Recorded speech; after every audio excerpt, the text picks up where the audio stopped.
Yes. Yes, I'm staff here. Yeah. Sorry, I don't really look the part. What was that? Oh, my voice. Yeah. I'm mid-transition, I guess I could say. That's kind of um anyway, what can I help you with? If you want me to get another employee, I can do that for you. No? Okay. Um, so what can I do for you? Oh, you wanted to know more about this? The Hetzer? Um, because it looks like a shoebox? Yeah. I think it looks like a shoebox too. If you just like cut the top of a shoebox off a bit. So maybe same with the bottom. I'm pretty sure you could get a pretty accurate representation of this thing. So wanted to know more about it? Yeah, that's not a problem.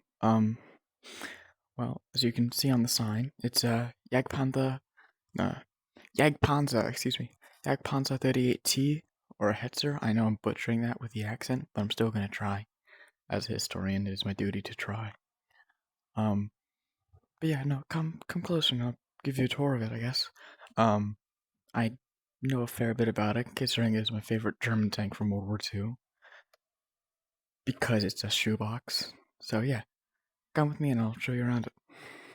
So unless you want to start with the development history, which I doubt you do, you don't? Okay, if you still want to have the development history, we can go back and try it again at the end once I'm done glossing over the entire exterior.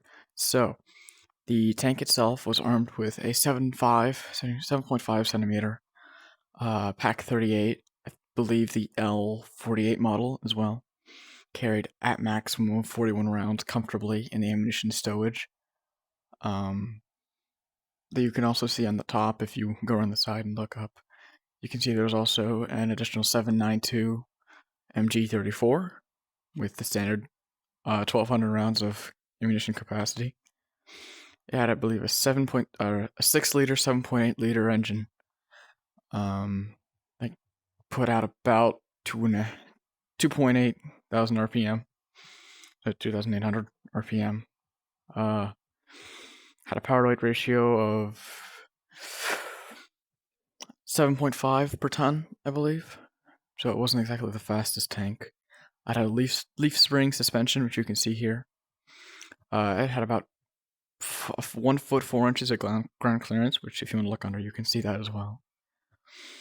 I don't remember the fuel capacity off the top of my head. Its operational range was about 170 kilometers. But that all put together meant it had a maximum speed of about 42 kilometers an hour, 26 miles per hour. If you're in freedom units, I don't know. There was about more than 2,000 of them built. I don't remember how many off the top of my head. Their production began in March of 1944 and ended in the 11th of May 1945.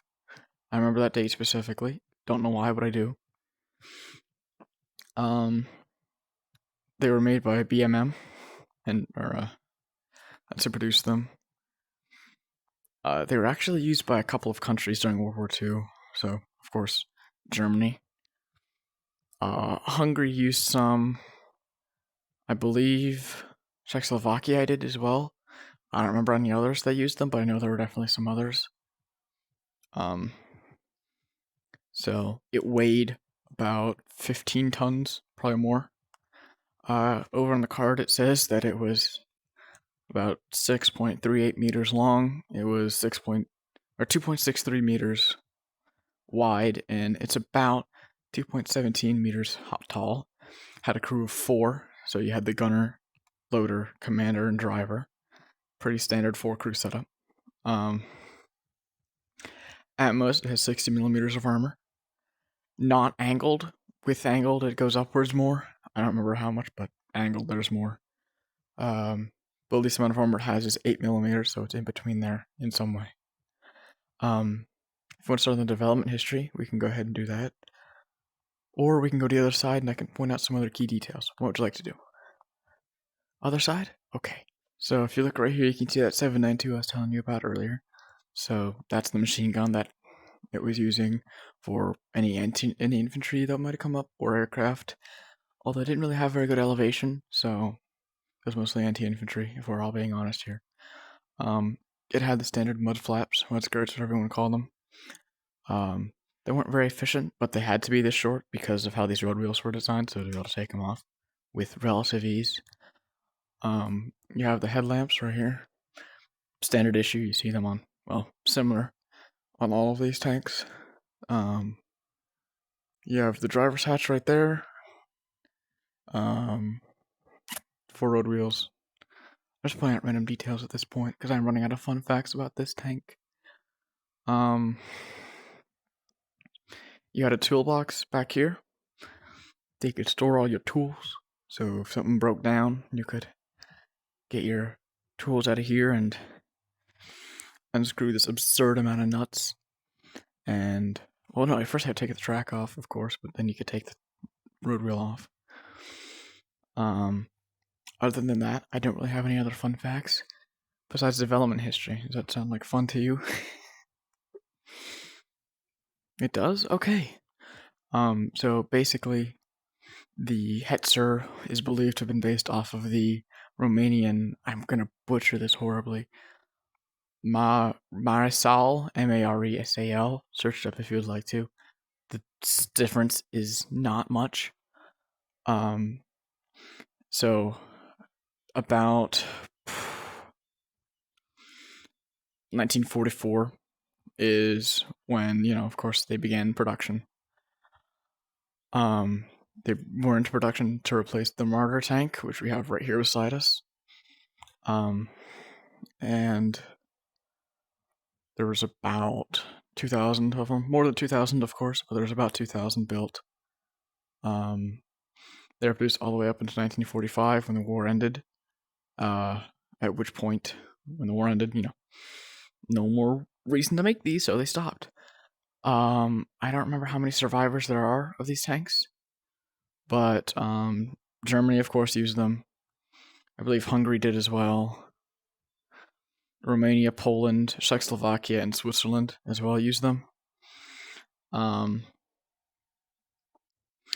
believe the only surviving one of these, besides ours, that we totally have here, is currently being repaired somewhere in the Baltic Sea, or that's where it was found, I believe, in that area.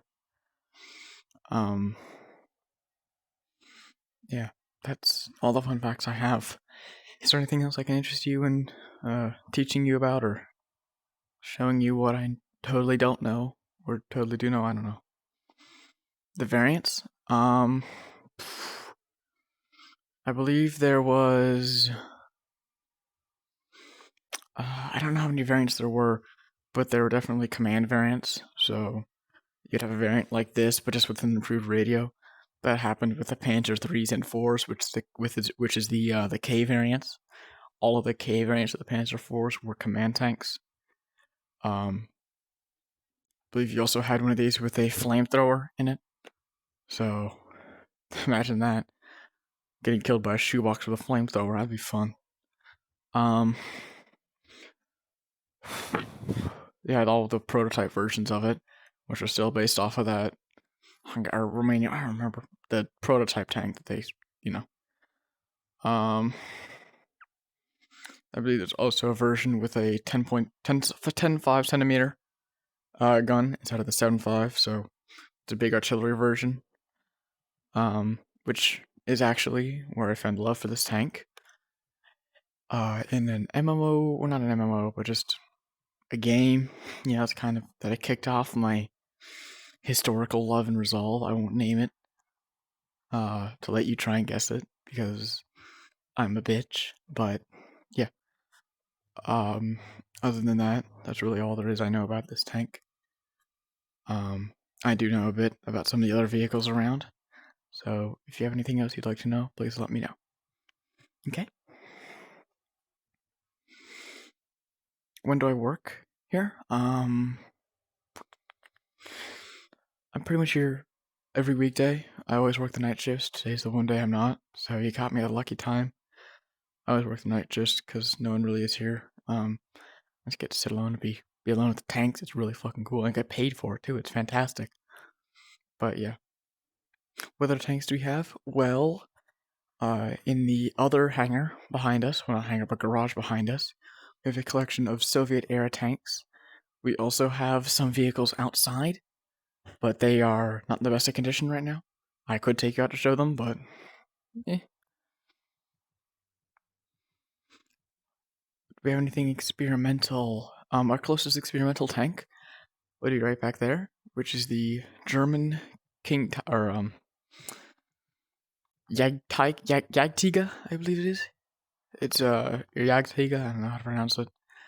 It was basically taking a Tiger 2 hull and making it into a shoebox, which it does quite look like. I can show you it if you'd like me to.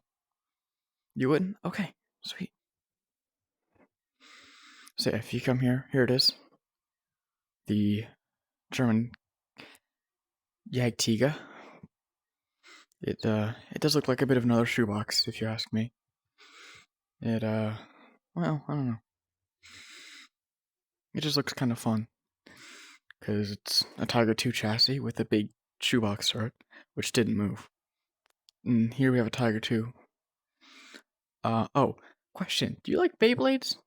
You do? Okay. Here. So this is the Kugelpanzer. It was an experimental design. I don't know why I didn't mention this earlier, but we have this here too. I know absolutely fucking nothing about this thing, but it looks kind of cool. So there's that. But yeah. Is there anything else I can help you with? No? Perfect. I will see you around then. Maybe, maybe not. I don't know. Yeah. My name? Oh, just call me Sushi. Everyone else does it around here, so I don't see why not. You couldn't.